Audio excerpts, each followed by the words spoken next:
जय भीम साथियों। देश में लॉकडाउन का बहाना लेकर के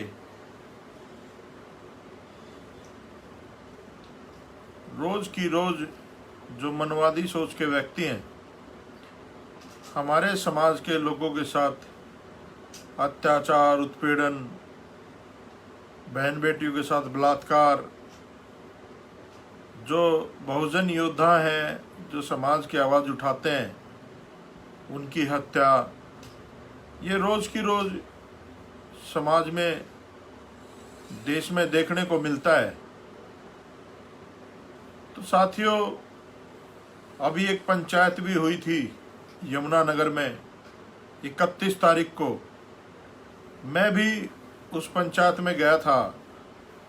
भाई दिलीप कंडारा जी को बोलने नहीं दिया गया वहाँ पर, और ये कोशिश रही कि उनकी बेइज्जती की जाए ताकि वो आंदोलन से बाहर चले जाएं। लेकिन मैं सैल्यूट करता हूँ ऐसे साथी को जिन्होंने अपना मान सम्मान बाद में रखा और कौम की लड़ाई को आगे रखा। तो दिलीप कंडारा भाई, आपकी मेहनत को कोई कुछ भी करता रहे, इस आंदोलन को जीवित करने वाले आप व्यक्ति हो। और साथ ही साथ और भी युवा साथी वहाँ पर, सोहेल सडोरा जी, मनदीप टोपरा जी, भाई रिंकू जी और बहुत सारे अनगिनत युवा साथी वहाँ पर लगे हुए थे। साथियों, ये पहली घटना नहीं है वाल्मीकि समाज में। उससे पहले भी वाल्मीकि जाति के लोगों को मारा जाता रहा है। गोहाना का कांड बहुत फेमस कांड रहा है, आपने सुना भी होगा।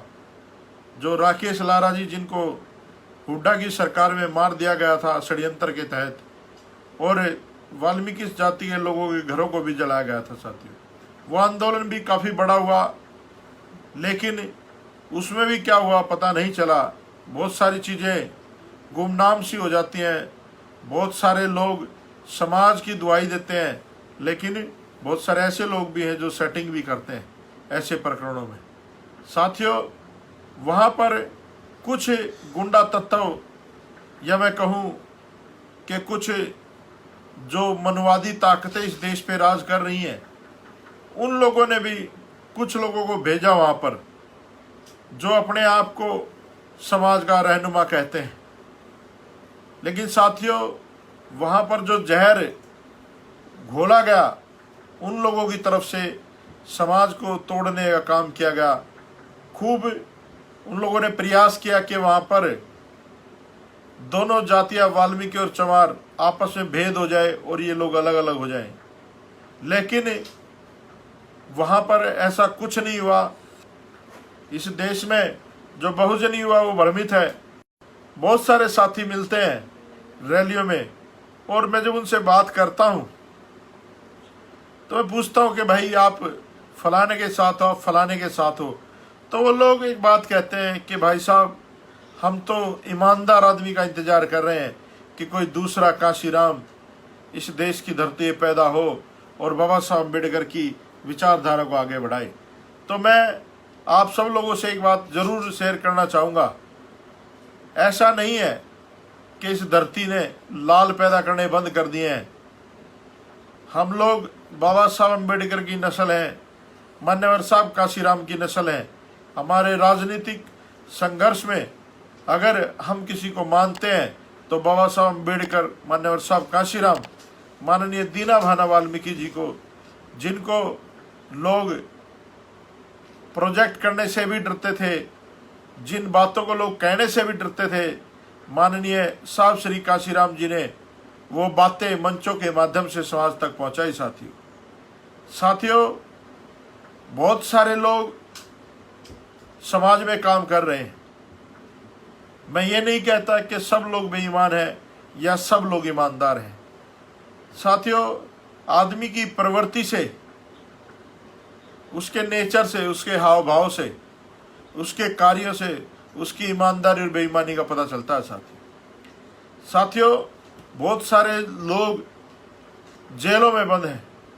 सब्बीरपुर कांड के कुछ साथी आज तक भी जेलों में बंद है, और जब उन लोगों की रिहाई का ऑर्डर आता है तो पता चलता है रात को 1 बजे 2 बजे दोबारा कहीं पर FIR कर दी गई और उन साथियों को दोबारा जेल में ही रखने का काम किया गया। गुरु रविदास मंदिर को तोड़ा जाता है, किन्हीं लोगों को प्रोजेक्ट करने के लिए, लेकिन जब वो चीज़ें प्रोजेक्ट नहीं होती, समाज के सामने एक्सपोज होती है, तो समाज वो भी देखता है। साथियों, जो रविदास मंदिर का मसला है, आज उसके प्रधान का मेरे पास फ़ोन भी आया था, तभी मैंने आज आपके सामने लाइव आने का निर्णय लिया और आपको बताना जरूरी समझा। साथियों, वहाँ पर जो मंदिर कमेटी थी, उनके प्रधान का फ़ोन आया था मेरे पास और कहा कि संदीप भाई, कोर्ट ने बड़ा दोगलापन किया है। ज़मीन देने के बहाने अब उन्होंने वो फाइल दिल्ली सरकार को भेज दी है लैंड यूज चेंज करने के लिए, फिर वो फॉरेस्ट डिपार्टमेंट को जाएगी, पर्यावरण विभाग को जाएगी, पता नहीं कितने। मतलब ये पहला ऐसा गुरुघर है जिसके लिए इतनी फॉर्मेलिटीज की जा रही हैं। नहीं तो इस देश में हजारों लाखों मंदिर हैं जिनका कोई अता पता नहीं है, जिन्होंने जमीन के पैसे नहीं दिए, कुछ नहीं दिया, लेकिन आज भी वो लोग काबिज हैं। रविदास जी महाराज से इतनी नफरत क्यों है? क्योंकि रविदास जी महाराज उस समय में 600 साल पहले जो आज बाबा साहब अम्बेडकर ने हमें बताई, मान्यवर काशीराम जी ने बताई, उस बात को वो कहते थे कि ऐसा चाहूँ राज में जहाँ मिले सबन को अन्न, छोट बड़ा सब सम बसे, रदास रहे प्रसन्न। तो इनको दिक्कत विचारधारा से है, मंदिरों से दिक्कत नहीं, विचारधारा से दिक्कत है।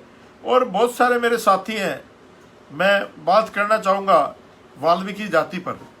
बहुत सारे मेरे साथी हैं वाल्मीकि समाज के, वो लोग पता नहीं कैसी कैसी भ्रांतियाँ फैलाते हैं, पता नहीं कैसी कैसी बात करते हैं। तो आज के जो वाल्मीकि हैं वो इस अत्याचार और अन्याय के खिलाफ क्यों नहीं बोल रहे कि जो मनवादी सरकारें कर रही हैं और जो लोग राम के नाम से वाल्मीकि समाज को बेवकूफ़ बनाने का काम कर रहे हैं। अगर इतने ही ये वाल्मीकि हितैषी होते और हमको हिंदू मानते, तो वहाँ जो अयोध्या में इन्होंने दशरथ के बेटे राम का मंदिर बनाया है, उसकी राम की मूर्ति से पहले भगवान वाल्मीकि की मूर्ति की स्थापना वहाँ पर होनी चाहिए थी, जो एक भी वाल्मीकि नहीं बोलता। और उन्हीं मनवादियों को मैं कहना चाहता हूँ जो आरएसएस के कुत्ते बने बैठे हैं समाज में, जो लोग भगवा पहन के घूमते हैं, प्रचार मंत्री आरएसएस के मनवादियों को, वो लोग क्यों नहीं उस व्यवस्था में बोलते जिस व्यवस्था में देश के राष्ट्रपति को मंदिर की सीढ़ियों पर बैठ करके पूजा करनी पड़ी? क्यों नहीं बोलते ऐसे पाखंडी लोग उस व्यवस्था पर कि जब राम मंदिर का शिलान्यास किया गया तो देश के दलित राष्ट्रपति रामनाथ कोविंद जी को क्यों नहीं बुलाया गया? कहाँ जाते इनके तर्क वितर्क फिर, और अब बात करते हैं समाज की। ये जो पाखंडवादी लोग हैं, इन लोगों को समाज को पहचानना पड़ेगा और समाज ऐसे लोगों को नाबूद करे जो लोग समाज में इस तरह का पहनावा पहन के जाते हैं ताकि लोग उन पर उंगली ना उठाएं। तो आप लोगों को समझना पड़ेगा, ये बेरूपिये किसी भी भेष में आ सकते हैं। जैसे आप लोगों ने देखा होगा, जब हमारे बहुजन ने राजा से 3 पग धरती मांगी थी तो वो किस बहरूपिये के रूप में गया था और कैसे हमारे आदमियों को छला था। ऐसे ही जब एकलव्य को छला गया तो उनका झूठा गुरु होने का नाटक किया गया, उनका अंगूठा काट लिया गया साथियों। शंभुक ऋषि को मारा गया साथियों। बाली का वध छुप के किया गया है ना। हमारे अनार्य राजा रावण का वध इन्होंने धोखे से किया साथियों। तो साथियों, आपको समझने की जरूरत है, आज लड़ाई चरम सीमा पे है। आज झुकने की आवश्यकता नहीं है, आज डरने की आवश्यकता नहीं है। अगर आप लोग बीमारी से मरोगे घर में तो मरीज कहलाओगे, अगर आप समाज की लड़ाई लड़ते लड़ते मरोगे तो शहीद कहलाओगे। आज सही समय है समाज को जागरूक करने का, समाज में काम करने का, और ज़्यादा बड़ा जीवन होने से अच्छा है कि एक दिन की जिंदगी ऐसी जी जाओ कि लोग तुम्हें 100 साल तक याद रखें। बाबा साहब अम्बेडकर कहते थे कि लंबा जीवन होने से अच्छा है कि एक दिन का जीवन जियो और जीवन को अपने महान करके चले जाओ। तो साथियों, बहुत सारे आज मुद्दे हैं। 7 तारीख को भी जयपुर में रामवीर साहब जो हमारे बहुजन योद्धा हैं राजस्थान में, वो लोग भी आंदोलन कर रहे हैं जयपुर में। वहाँ पर भी ज़्यादा से ज़्यादा संख्या में लोग पहुँचे। अभी ये लोग लॉकडाउन में मुकदमे भी दर्ज करेंगे आप लोगों के ऊपर, हमारे ऊपर भी बहुत सारी FIR इन लोगों ने की है साथियों। लेकिन जब ये सरकारें तोड़ते हैं और बड़े बड़े अनुष्ठान करते हैं, ये सब कुछ करते हैं, तो इनके लिए कोई कानून नहीं है। और सबसे बड़ा मनुवाद का आपके सामने मैं उदाहरण दूंगा, जस्टिस कर्णन को 6 महीने की जेल की गई और प्रशांत भूषण को 1 रुपया जुर्माना किया गया। ये तो इस देश की ब्राह्मणवादी मनुवादी व्यवस्था साथियों, और ये शुरू से ही होता आया है। और ये लोग चाहते भी यही है कि ये देश मनुष्यवर्ती से चले, लेकिन इनकी मंशा पूरी होने वाली नहीं है साथियों।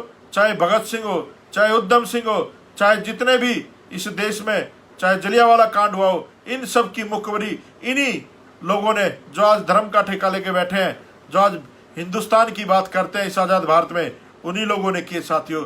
ये अंग्रेजों के पिट्ठू रहे हैं और इनसे डरने की जरूरत नहीं है। हम लोग बाबा साहब अम्बेडकर की औलाद हैं, मान्यवर साहब काशीराम जी की औलाद हैं, माननीय दीना भाना वाल्मीकि जी की औलाद हैं। हमें चुपचाप नहीं बैठना है। हम लोगों ने समाज के लिए लड़ना है और समाज के लिए काम करना है, समाज को जागरूक करना है, अम्बेडकरवादी विचारधारा को जन जन तक पहुंचाना है साथियों। बहुत सारे लोग मेरे ऊपर आरोप लगाते हैं कि ये फलाना है जी, ढिकड़ा है जी, ये है जी, बुकड़ा है। मैं आज आपको एक अपनी मन की बात बताना चाहता हूँ, जो मेरे मन में है, जिसका मैंने संकल्प किया है। मैं सिर्फ इसलिए अम्बेडकरवाद में आया हूँ क्योंकि मैं चाहता हूँ कि मेरी जो जाति है वाल्मीकि, उस जाति में बाबा साहब अम्बेडकर की विचारधाराएं फैलें और बाबा साहब के मानने वालों का हजूम बढ़े। जैसे आज चमार जाति के लोग इस देश में हुक्मरान करने की बनने की बात करते हैं, वैसे ही वाल्मीकि जाति के लोग, खटीक जाति के लोग, धानक जाति के लोग, कोली जाति के लोग, पासवान जाति के लोग, मेघवाल जाति के लोग, सभी बहुजन समाज की बिरादरी के लोग इस देश का शासक बनने की सोचें और इस देश का शासक बने। क्योंकि हमारे बाप ने, बाबा साहब अम्बेडकर ने इस देश में वोट का प्रावधान किया है। जिसकी वोट ज्यादा होंगी उसका राजा होगा। तो हम लोग इस देश में साथियों 85% है और 85% वालों का राजा नहीं बनता। यहाँ पर 15% लोगों वाला का राजा बन जाता है। तो ये कमियां कहाँ पर हैं? ये कमियां ढूंढनी है और इस समाज को जागरूक करना है और इस समाज को देश का हुक्मरान बनाना है साथियों। और साथियों, मैं वाल्मीकि जाति के योद्धाओं को सल्यूट करता हूँ, सलाम करता हूँ, जिन लोगों ने पंजाब में वाल्मीकि तीर्थ को इतना भव्य आंदोलन कर करके इतना भव्य वहां पर स्थान बनवाया वाल्मीकि भगवान का। और मैं सारे देश के वाल्मीकि जाति के लोगों से अपील भी करता हूं, बल्कि और जाति के लोगों से भी अपील करता हूं कि वो सारे के सारे लोग वहां पर जाया करो। वाल्मीकि भगवान के जो आप लोगों के हक में जो उन्होंने काम किया है, उन कामों को लोगों को बताया करो और इस निर्दयी सरकार के खिलाफ आप लोग खड़ा होना सीखो। और हम लोग सारे के सारे जितने भी युवा साथी हैं, उनसे भी मैं कहना चाहूँगा कि साथियों, सारे के सारे साथी खड़े हो जाओ। आज दोबारा इस देश में भगत सिंह पैदा होने की जरूरत है। आज दोबारा इस देश में उधम सिंह पैदा होने की जरूरत है। आज इस देश में दोबारा काशीराम पैदा होने की जरूरत है। आज साथियों, हिंदू जो कहते हैं हमें, वो हमें हिंदू इसलिए मानते हैं क्योंकि इस देश में मुसलमान हैं। अगर इस देश में मुसलमान नहीं होता तो हम शूद्र होते और शूद्रों को किसी भी तरह का कोई भी अधिकार नहीं होता साथियों। अभी पंजाब में एक बहुत बड़ा षड्यंत्र चल रहा है। मैं सरदारों को भी सचेत करना चाहता हूं और जो हमारे मजहबी भाई हैं उनको भी सचेत करना चाहता हूं। आज इन मनुवादियों ने सोशल मीडिया में गलत गलत अफवाहें फैला करके, गलत गलत फोटो बना करके वायरल किए जा रहे हैं कि जो स्वर्ण मंदिर है वो हिंदुओं का स्थान था, उसको भी हिंदुओं कब्जा करो। अरे ये देश, जब जब इस देश को जरूरत पड़ी है तो मुझे नहीं लगता कि इस देश में किसी भी आवाज उठाई है साथियों। यहाँ पर जिसने भी आवाज उठाई वो सारे के सारे लोग बहुजन मूल निवासी लोग थे जिन्होंने अपनी शहादत दी साथियों। ये देश भूल गया चंद्रशेखर आजाद को, ये देश भूल गया राजगुरु सुखदेव को, ये देश भूल गया भगत सिंह को, ये देश भूल गया सुभाष चंद्र बोस को। ऐसे लोगों को दोबारा पैदा होने की आवश्यकता साथियों, बिल्कुल भी पथ भ्रमित ना हो। ये जो अम्बेडकरवाद है यही हमारी ताकत है और इस देश का संविधान ही हमारी ताकत है। अगर संविधान नहीं बचा तो आपके हक और अधिकार सब खत्म कर दिए जाएंगे।